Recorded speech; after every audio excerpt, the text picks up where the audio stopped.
bay intay baxday soo noqotay sababtoo ah dadka asxaabta ah oo walaalkeed uu ka mid yahay oo guriga isugu yimid waxay ahaayeen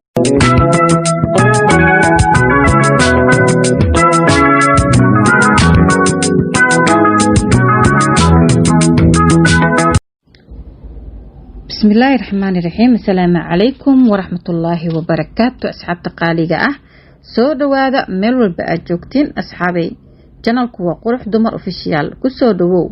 هدي أدقو عصب تاي أو آي تاي مركي كوغو هريسي وحان كا عصنايا إنها سبسكرايب كإستارتو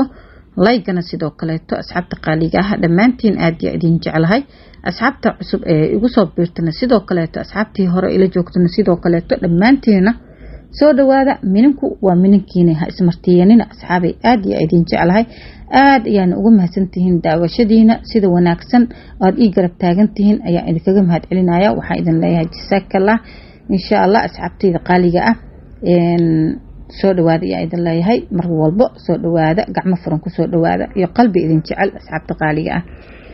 asxaabay waxaan idin waday baryahanba sheekadii oo taxanaha noo ahayd ayaan daran sheekadaas oo maxaa la dhahaye markii noogu dambeysay noo mareysay asli iyo canab oo kala haray oo xiriirkii isku jaray oo saaxiibtinimada iyo walaaltinimadii oo isku jaray maxaa la eena codsatay asli in canab ay ka harto okay qaybta xigta ayaa noo bilaabanaysa haddii ilaah yiraahdo waxaan rajeynayaa in aad fiidiyoga bilow ilaa dhamaad aad maxaa la dhahaye dhageysan doonto insha Allah asxaabta qaaliga ah waxay sheekadu u dhici doontaa sida tan sidii badanaaba dhici jirtay maalmaha fasaxa ah waxa kooda maajo guriga asli isugu yimid Cali Amuur Aagaan Faadumo Jawaahir iyo Shukri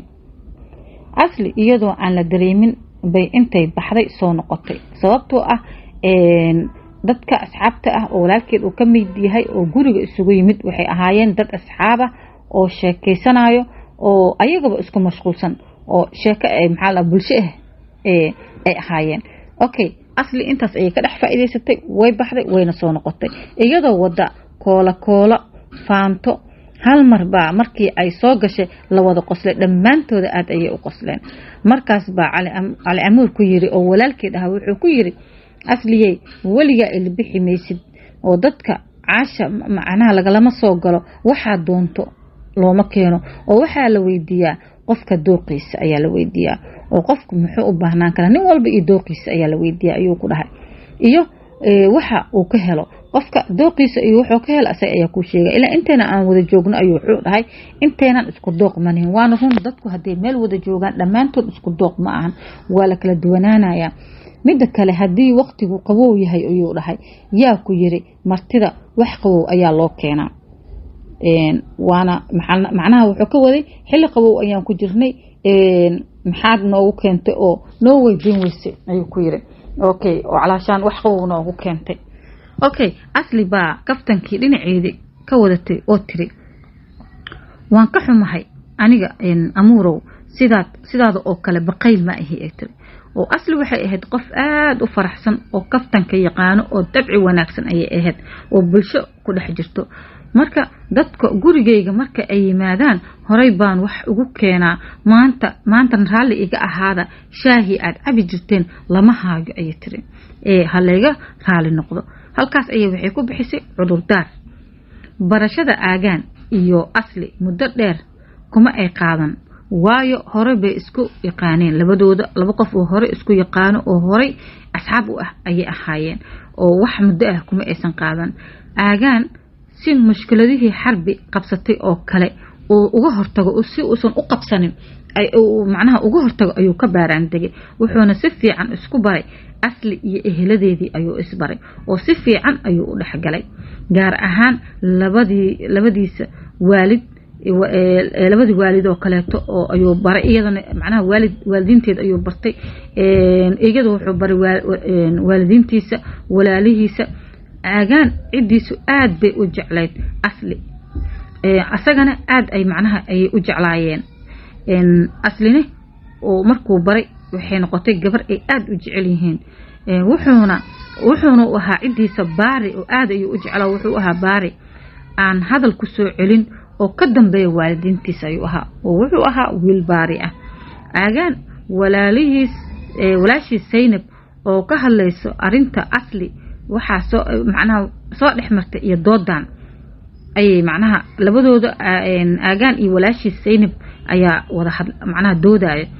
waxay ku tiri aagaano waliga intaad gabar waday Asli baan u bogay hadda ayaad heshay gabadhii mustaqbalka ayay ku tiri. okay wuxuu ugu jawaabay walaalay Asli hawl yari kuma helin oo waa ogeed intaan macnaha aan dhufayska ugu jiray ayuu ku yiri oo labadooda ayaa isku jawaabay. aagaan waalidkiis markii ay Asli si fiican u barteen una bogeen dabcigeeda waxay aagaan u sheegeen in waqtigii uu doono ay u dhisayaan Aslina si xilkasnimo ah bay hoosheeda u gudan jirtay oo waligeed kama ay maqnaanin shaqo. kowda ayay soo gali jirtay oo subaxnimo ayay gali jirtay ilaa iyo 2 duhurnimo ayay shaqada ku jirtay. kama ay soo rabixi jirin marka ay howl dheeraada u taalo kama ay soo rabixi jirin. galabtii ayay ku gaari jirtay markay howl dheeraad ay jirto galabtii ayay soo noqon jirtay. wuxuu dadaalkeedu hadba heer soo rogmaba oo hadba heer ay soo martaba guddigii shaqaalaha iyo maamulka waxay isku raaceen in Asli lagu qoro nambarka koowaad ee deeq waxbarasho jaamacadeed ah. wasaaradda tacliinta sare ugu deeqday wakaaladda madbacadda qaranka. sidaas daraadeed maalinta Khamiista ah iyadoo xafiiskeeda joogta baa waxaa u yeeray gudoomiyihii guddiga shaqaalaha isagoo u sheegay inuu war farxad leh u haayo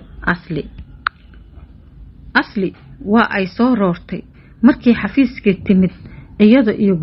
gudoomiyihii waxaa dhex maray sheekadan. Asliyey waxaan kugu bishaareynayaa in shalay shir aan yeelanay annaga iyo maamulka aan wadajir iskula ogolaanay in lagu siiyo deeq waxbarasho jaamacadeed laga bilaabo bisha soo socoto waxaad galaysaa kuliyadda waxbarashada ee la foolay. Asli oo waligeed ku hameeyay jirtay in ay waxbarashadeeda ilaa iyo heer jaamacadeed gaarsiiso baa aad ugu faraxday hadalkii gudoomiyaha shaqaalaha. waxayna tiri gudoomiye mahadsanid garan maayo eray aan macnaha kugu mahad celiyo waxaana moodaa riyadeydii inaan macnaha ka dhabi oo la iiga dhabeeyay ama macnaha riyadeydii ay dhaboobayso. waxaad heshay jaamacad karti iyo dadaal dheeraad ah ee muujinayso ayuu yiri. calaashaan waxaad muujisay dadaal dheeraad ayuu yiri. waxaan ka horeysiinay dad 10 sano iyo ka badan shaqada haayay hase yeeshee muddadii koobneed ee aad macnaha nala shaqaysay hawshii aad halkaan ka qabatay ayaan cidina qiimeyn karin ayuu ku dhahay. Asli markay duhurkii guriga ku soo noqotay waxay u tagtay Cali Amuur iyo Faadumo waxayna ugu bishaaraysay in lagu qoray kuliyadda la foolay. arintaas oo aad ay ugu farxeen uguna hambalyeeyeen. Faadumo waxay tiri Asliyey aniga igu halee Maxamed Yare inta aad tacliintaada ka soo dhameysanaysid. waxay ku tiri Asli eedo la foolay ma foga maalin kasta waa idinla jooga gaar ahaan jimcayaasha maalmaha kale oo fasaxa ah. Asli waxay galabnimadii raadisay aagaan markii uu u sheegtay in jaamacad lagu qorayna wuxuu u cadeeyay inuusan waxba ka qabin inay tacliinteeda kororsato. aagaan wuxuu habeennimadii u yimid waalidkiis si uu xaalka ula socodsiiyo wuxuuna ku bilaabay hooyadiis Cawrala waxaana isaga iyo Cawrala dhex maray sheekadan. aagaanow anigu ku maqlay aabaha yuusan ku maqlin anaguna waxaan sugaynay in ilmahaagu 2 sano kadib durduriyaan adiguna 2 sano oo calaa xaal ah baad macnaha leedahay. Asli wax bay sii baranaysaa. wuxuu ku yiri hooyo macaan 2 sano kula badanaa hadiiba se Asli tacliinteeda dhameysanayso ma og tahay inay aniga dani igu jirto. midda kale hooyo aniga iyo Asli arintaas waa isku waafaqnay. waxay dhahday hooyadii oo maxaad isku waafaqdeen 2 sano inaad sugtaan idagayso arintan anigu ka yeeli maayo ee aabaha iskaba daaba ayay ku tiri markii aagaan hooyadii aad u bariyay bay waxay ku tiri naga warsug aniga iyo aabaha ba arintaas wada hadlay macna ka wada hadleeno markii tuur yare gurigiisa yimid ba cawrala si miyir leh oo degan ugu sheegtay doodii dhexmartay iyada iyo wiilkeeda aagaan in ay go'aan kama dambeys ah uu ku xiran yahay macnaha asaga talada tuur yare ayay ku xiran tahay tuur yare aad buu uga xumaaday arinkii wuxuuna yiri waligay aagaan jilicsanaanta waan kugu ogaa waa nin madaxiisa minjo loo rogi karo oo isaga wixii asli tiraahdo nacam buu iska leeyahay maxay satahay tacliinta u dhimani sawkiina yiri super yoorabay ka baxday maahan cawralaay in aad talada ila sugto looma baahneen ee waxa la rabay inaad aagaan runta faraha ka saarto ayuu ku dhahay aabihii aagaan oo maqlaayay qaylada aabihiis baa dibadda intuu qolkii uga baxay deedkii isaga tagay markuu si fiican u dhageystana doodii iyo sidoo macnaha looga soo horjeeda inay asli jaamacad gasho buu intuu gurigii dalaq soo yiri isku dayay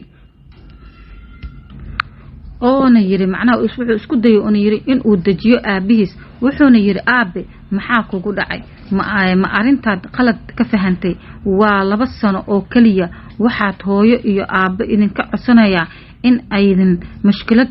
aan jirin ugu abuurin asli tacliinteeda bay dhameysanaysaa kadibna sidii qorshaha ahaa buu macnaha uu noqonaya ayuu ku yiri